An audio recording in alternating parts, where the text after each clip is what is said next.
Hello, আসসালামু আলাইকুম। শখের খামার ফরিদপুর ইউটিউব চ্যানেল থেকে ছোট্ট একটা শর্ট ভিডিও নিয়ে চলে আসলাম। তো আজকে হচ্ছে আমার ব্রয়লার বাচ্চার বয়স 10 দিন। তো 10তম দিনে ব্রয়লার বাচ্চার আপডেট ভিডিও আপনাদের সাথে শেয়ার করব। তো ভিডিওটিকে স্কিপ না করে শেষ পর্যন্ত দেখবেন, আর অবশ্যই চ্যানেলটি সাবস্ক্রাইব করবেন, লাইক কমেন্ট এবং শেয়ার করে দিবেন। তো ভিডিওটি শুরু করা যাক।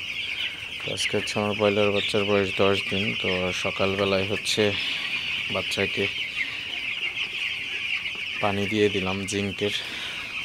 তো জিঙ্কের পানি দেওয়ার সাথে সাথে আপনারা দেখতে পাচ্ছেন বাচ্চাগুলো আসলে পাগলের মতো খাইতেছে। আসলে আমার এখানে 1000 বাচ্চা আছে। তো 1000 বাচ্চায় আপনার প্রতিদিন 50 লিটার, দিনে 50 লিটার এবং রাতে 50 লিটার পানি খাই। তো দিন রাত দিয়ে 100 লিটার পানি খাই। তো আসলে পানির ঘাটতি কিন্তু রাখা যাবে না। তো পানি যতটা পানি খাই ততটা পানি আপনাকে অবশ্যই দিতে হবে। তো পানি কম দিলে কিন্তু আপনি যখন পানি দিবেন তখন কিন্তু বাচ্চাগুলা একদম একটার উপর দিয়ে আরেকটা উঠে পানি খাওয়ার চেষ্টা করবে এবং বাচ্চাগুলা কিন্তু ভিজে যাবে। তো এইভাবে কিন্তু অনেক সময় খামারে কিন্তু ব্রয়লার বাচ্চা এবং সোনালি বাচ্চা যাই হোক না কেন, বাচ্চা কিন্তু ঠান্ডা লেগে যায়।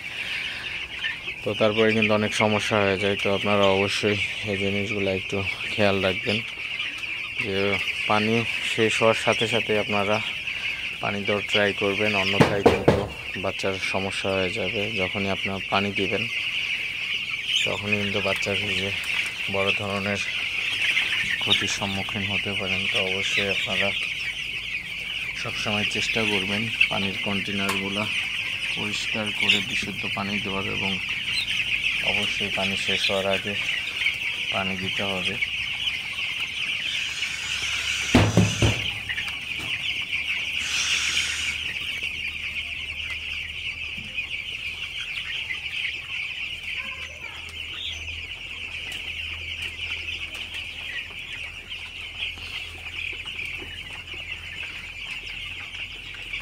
তো আপনারা দেখতে পাচ্ছেন বাচ্চাগুলা আসলে পানি খাওয়ার জন্য পাগল হয়ে গেছে বলা চলে।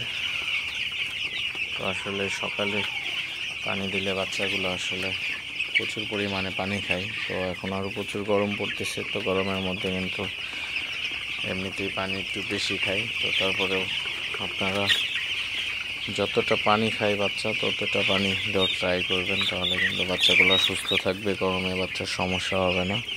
তো এখন কিন্তু ওয়েদার রোদ না থাকলেও কিন্তু প্রচণ্ড ভ্যাপসা গরম। তো এই ভ্যাপসা গরম থেকে বাচ্চাকে রক্ষা করার জন্য অবশ্যই কিন্তু আপনারা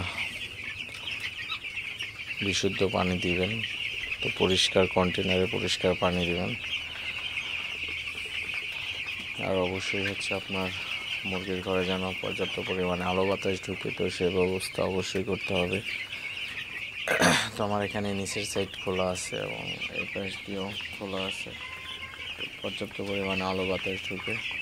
তো যাই হোক, ভিডিওটি আর বেশি বড় করবো না। সবাই ভালো থাকবেন, সুস্থ থাকবেন। শখের খামার ফরিদপুর ইউটিউব চ্যানেলটি অবশ্যই সাবস্ক্রাইব করবেন, লাইক করবেন, কমেন্ট করবেন এবং শেয়ার করে অন্য ভাইদের দেখার সুযোগ করে দিবেন। দেখা হবে অন্য কোনো নতুন ভিডিওতে। আল্লাহ হাফিজ।